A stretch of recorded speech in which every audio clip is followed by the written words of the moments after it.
Hello दोस्तों। Okay job के online platform में आप सभी लोगों का फिर से स्वागत है। अभी थोड़ी देर पहले आपको ना अरविंद सर मैथ का सॉल्यूशन करा के गए थे और मैं आपको लेकर आया हूं अभी साइंस का सॉल्यूशन। जो आपके साइंस के जितने भी इस इवनिंग वाली शिफ्ट में क्वेश्चन आए हैं 15-16 क्वेश्चन आए हैं दोस्तों। साइंस का वेटेज आजकल बहुत रहता है क्योंकि आप लोग समझते हो कि साइंस के क्वेश्चन नहीं आते। देख लो इस पेपर में लाइव अभी कि कितने क्वेश्चन साइंस के आते हैं। तो हम सबसे पहले देखो, इसके पहले पेज पे तो कोई सवाल आया है नहीं, लेकिन इसका जो सेकंड पेज है उसमें हम लोग देखते हैं कि 8वां नंबर का जो क्वेश्चन है ना हमारा, ठीक है, 8th नंबर का जो क्वेश्चन है उसके अंदर हमको क्वेश्चन दिया गया है साइंस का। तो देखो वो हमारे पास इसका आंसर जो आएगा, निम्नलिखित में से कौन सा असंपर्क बल नहीं है। ठीक है, मतलब ये कह रहा है which of the following is not in non contact force. तो सबसे पहले आप बताइएगा कि गुरुत्वाकर्षण जो बल होता है वो ऐसा कौन सा बल है। सवाल को ध्यान से देखिएगा, ऐसा निम्नलिखित में से कौन सा संपर्क बल नहीं है कि ये गुरुत्वाकर्षण बल कैसा है, इसमें कोई संपर्क में नहीं होता। इसके अंदर ऐसा होता है कि अगर एक पार्टिकल यहां है तो दूसरा पार्टिकल कहां होगा, यहां होगा। ठीक है, और अगर हम लोग बात करेंगे इस तरीके से कि इनके बीच में गुरुत्वाकर्षण बल लगता है, लेकिन चुंबकीय बल में भी ये होता है कि अगर एक हमारे पास चुंबक यहां है दूसरी कहां है, यहां है।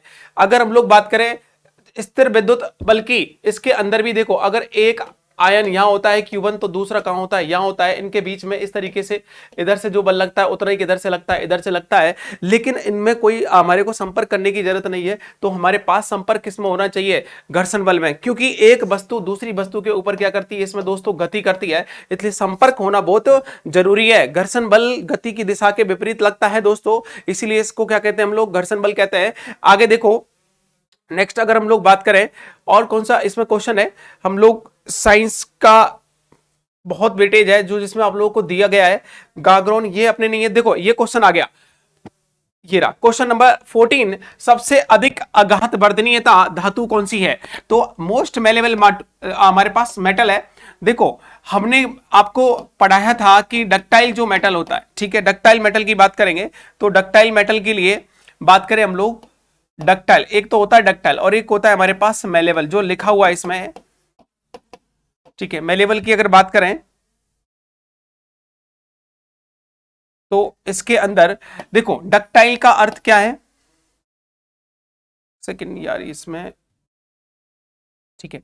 देखो डक्टाइल की बात करें तो डक्टाइल का मतलब होता है किसी भी पदार्थ को इस तरीके से लंबा खींच रहा, लेकिन मेलेबल का मतलब होता है दोस्तों कि एक हमको पदार्थ दिया गया है उसको छोटी पतली सी परत में क्या कर देना, बदल देना, इस तरह की चीज होती है। तो इसमें जो अगर पूछा गया है तो इसमें आंसर है ना किसी बच्चे का है तो वो गलत करके आया है, तो इसमें आंसर क्या लगेगा, गोल्ड। क्या लगेगा, गोल्ड। तो गोल्ड की बात करेंगे हम लोग तो हमारे पास यहां आंसर आएगा सोना, और सोने के अंदर हम लोग देखें कि गोल्ड की जो मेलेबिलिटी होती है वो ज्यादा होती है, दो धातुओं की होती है, एक तो गोल्ड होता है, एक क्या होता है, सिल्वर।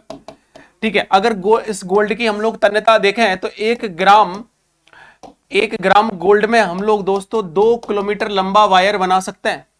ठीक है, 1 ग्राम अगर गोल्ड है तो उसमें 2 किलोमीटर लंबा वायर हम लोग बना सकते हैं। तो ये इतनी इसकी मेलेबिलिटी होती है।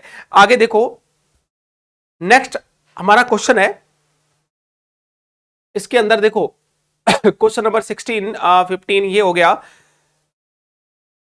11। ठीक है, क्वेश्चन नंबर 19 हमारा साइंस का क्वेश्चन है। देखो इसमें निम्नलिखित में निम्न में से कौन सी वायुमंडलीय परत रेडियो संचार के लिए मदद करती है या जिसके अंदर रेडियो तरंगों का क्या होता है, संचरण। मैं थोड़ा सा आपका समय लूंगा जरूर। इसमें ये जो क्वेश्चन आंसर क्या आएगा, इसका आयन मंडली आएगा दोस्तों। ये जैसे यहां पर क्या होती है, अर्थ होती है। ठीक है, यहां इस तरीके से देखो यहां अर्थ है, अर्थ के ऊपर चलेंगे तो ये कौन सी परत होती है, क्षोभ मंडल होती है। यहां क्षोभ मंडल होती है दोस्तों, और यहां अगर बात करेंगे तो यहां समताप मंडल होती है। ठीक है, यहां क्या होती है, हमारे पास आयन मंडल होती है। तो इसमें रेडियो तरंगों का या कम्युनिकेशन का सारा सिस्टम होता है वो कहां से ऑपरेट होता है, हमारे आयन मंडल से।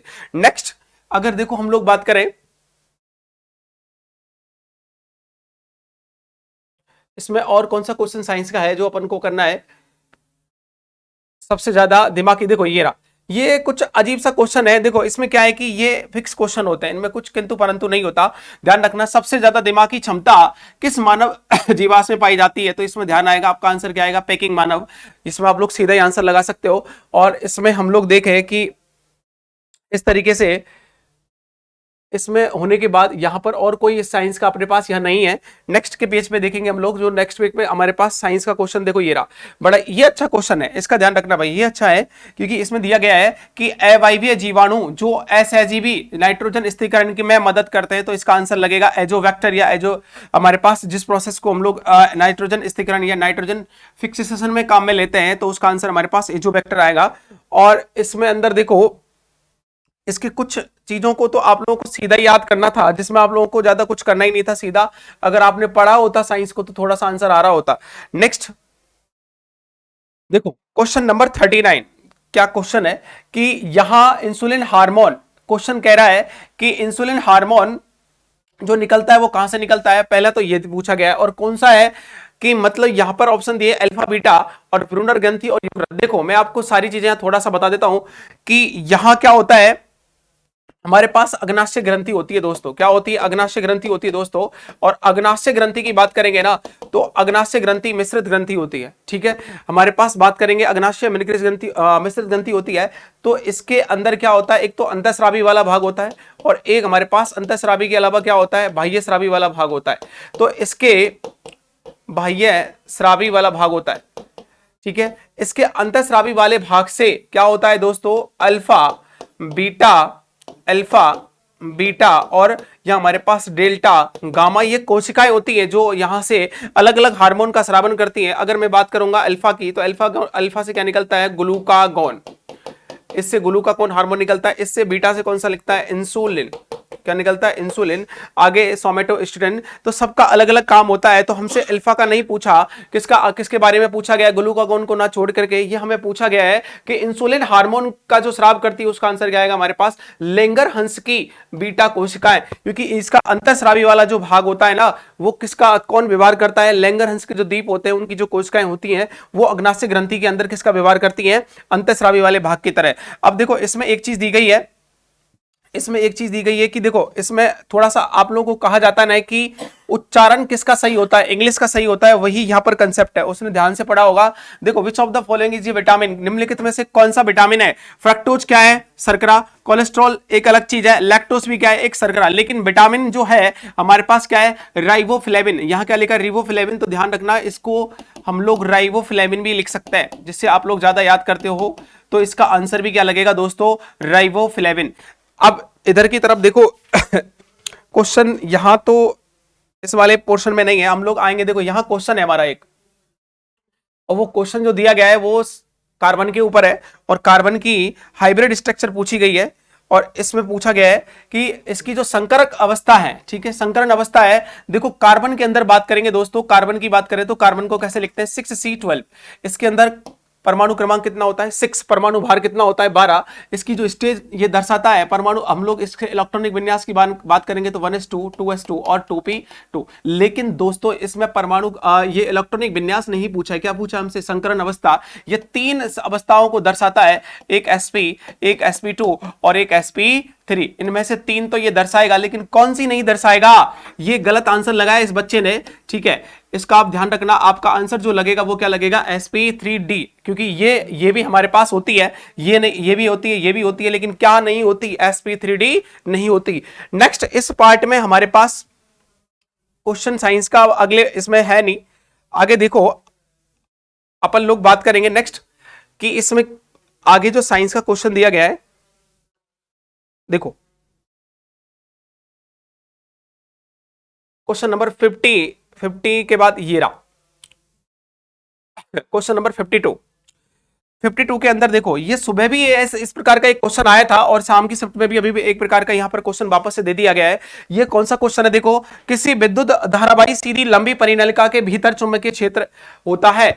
अब देखो सुबह हमसे कहा गया था ना कि एक सर्कुलर वायर है, एक लूप है, और उसके अंदर हमसे पूछा गया था कि मैग्नेटिक फील्ड जो डेवलप होगा, ठीक है, जहां विद्युत जो क्षेत्र डेवलप होगा उसका चुंबकीय क्षेत्र डेवलप होता है, वो चुंबकीय क्षेत्र इसमें जो सर्कुलर रूप में कैसे होता है, हमने कल सुबह ही बताया था कि चुंबकीय क्षेत्र किसके समानुपाती होता है, धारा के, और किसके समानुपाती होता है, हमारे पास रेडियस के। लेकिन यहां जो पूछा गया ना, एक परिनलिका में पूछा गया दोस्तों, अगर एक सीधी परिनलिका की होगी तो इसमें कुछ भी चेंज नहीं होगा, मतलब इसका मान सभी जगह कैसा होगा, समान होगा। तो आप क्या लगाओगे आंसर इसमें, सभी बिंदुओं पर क्या होगा, समान। तो ऑप्शन नंबर क्या लगेगा, बी। आगे देखो, हम लोग नेक्स्ट क्वेश्चन देखते हैं। यहां पर हमारे पास एक क्वेश्चन इधर और है हमारे, ये रहा क्वेश्चन नंबर 58। देखो ये क्वेश्चन है, किसी कुंडली में प्रेरित धारा की दिशा का पता लगाया जाता है। कोई भी हमारे पास कॉइल होगी, अगर उसमें कोई करंट इंड्यूस होती है तो उसकी धारा का दशा का पता लगाने के लिए एक वैज्ञानिक ने हमको सिद्धांत दिया था, कुछ रूल दिए थे, जिनका नाम था फ्लेमिंग। तो यहां जो हमसे आंसर पूछा गया है दोस्तों, वो आंसर पूछा गया है केवल डायरेक्शन किसकी, करंट की। तो इसका रूल जो लगता है वो कौन सा लगता है, right hand rule. Fleming right hand rule काम करेगा फ्लेमिंग के दक्षिण आवर्त के या दक्षिण हस्त के नियम के द्वारा। नेक्स्ट क्वेश्चन देखो, हमारे पास क्वेश्चन नंबर 60। देखो 60 ये कौन सा है, 7 है क्या, 64। इसका देखिएगा भाई आप, इसमें क्या कहानी है कि यहां इसके लिए आपको केमिस्ट्री की नॉलेज होना अच्छे से बहुत जरूरी है। निम्नलिखित में से किस यौगिक में कार्बोक्सिलिक क्रियात्मक समूह उपस्थित होता है।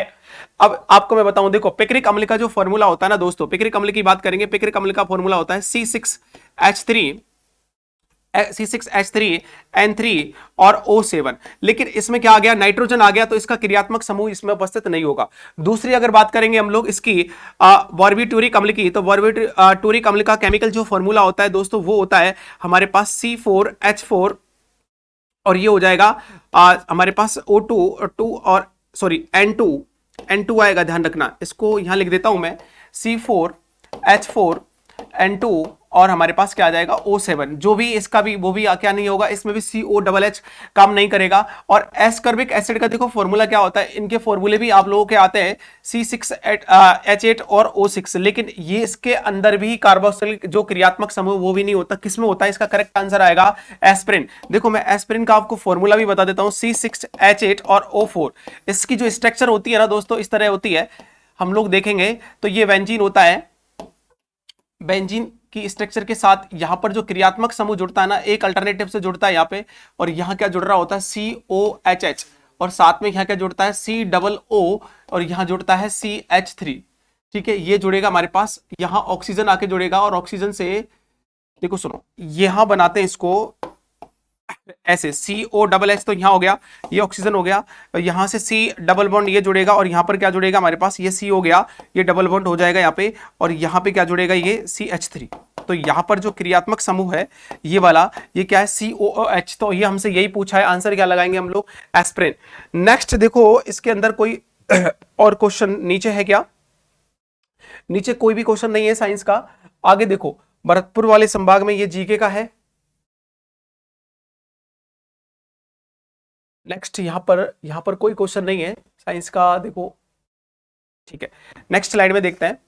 देखो क्वेश्चन नंबर 75 की बात करेंगे, तो क्वेश्चन नंबर 75 के अंदर क्या दिया गया है कि निम्नलिखित में से किस शैवाल से अगार प्राप्त किया जाता है। देखो इसके ना ध्यान रखना, इसके दो एग्जांपल है जो आपको याद रखना है। देखो इसमें क्या दिया गया है, एक्टोकार्पस बिल्कुल नहीं है, बॉलवॉक्स नहीं है, अल्वा नहीं है, क्या है, जीलिडियम।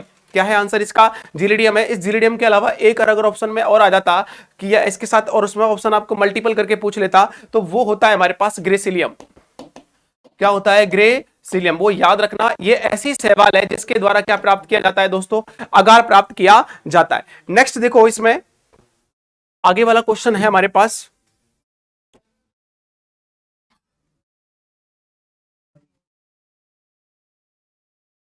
आगे वाले क्वेश्चन की बात करेंगे दोस्तों। नेक्स्ट इसमें है नहीं, नेक्स्ट स्लाइड पे बात करें कि यहां देखो ये भी आप लोगों ने अगर ढंग से साइंस पढ़ी होगी ना दोस्तों, तभी कर पाओगे। विषाणु मुक्त पादप प्राप्त किए जाते हैं। ये देखो किससे, क्या हमारे पास ओवेरिकल्चर से बिल्कुल नहीं, यहाँ पे तो नहीं होगा, इनमें से कोई नहीं, ये भी नहीं होगा। कलिका संवर्धन से बिल्कुल नहीं, ये जो बर्ड कल्चर होती है वो भी नहीं। तो इसका आंसर क्या आएगा, देखो ध्यान रखना, विभज्योतक संवर्धन। ठीक है, विभज्योतक संवर्धन या मैरी स्टेम कल्चर, ये जो आंसर लगेगा हमारे पास। इंग्लिश में कहोगे तो इंग्लिश में याद रखना, मैरी स्टेम कल्चर के द्वारा या विभज्योतक संवर्धन के द्वारा इसमें हमारे पास आंसर आएगा। नेक्स्ट देखो, अगर हम बात करें इसमें एक क्वेश्चन ऊपर है क्या, नीचे तो इसमें एक क्वेश्चन दिया हुआ है, इसमें एक क्वेश्चन नीचे भी दिया हुआ है।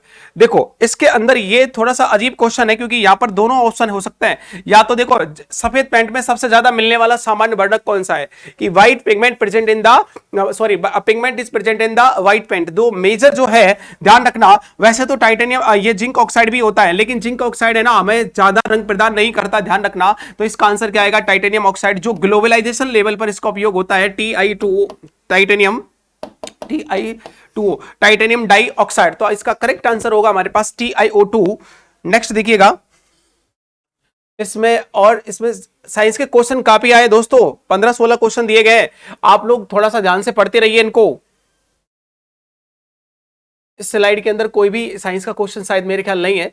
नेक्स्ट स्लाइड पे और देख लेते हैं हम लोग, क्योंकि देखो ये रहा।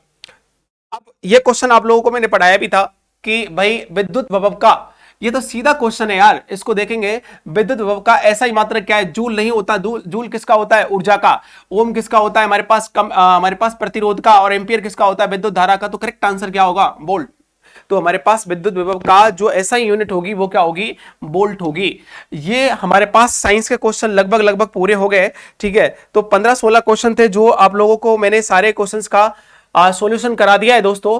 और इसका आप लोग याद इस क्वेश्चनों को देखना, और आप लोगों के क्वेश्चंस को चेक करना कितने आप लोगों ने गलत किए, और इन क्वेश्चंस का डिटेल से आप लोग सॉल्यूशन चाहते हो, ठीक है, सारी चीज चाहते हो, तो आप हमारे चैनल इस चैनल को देखते रहिए। ठीक है, वीडियोस अवेलेबल है चैनल पर, उसको देखते रहिएगा। यहाँ इसके डिस्क्रिप्शन में ना आपको ना लिंक मिल जाएगी सारी वीडियोस की, मेरे वीडियोस में जो जो दिया हुआ है, क्योंकि अभी रिसेंटली फिजिक्स का हमारे पास क्या चल रही है, बायोलॉजी चल रही है।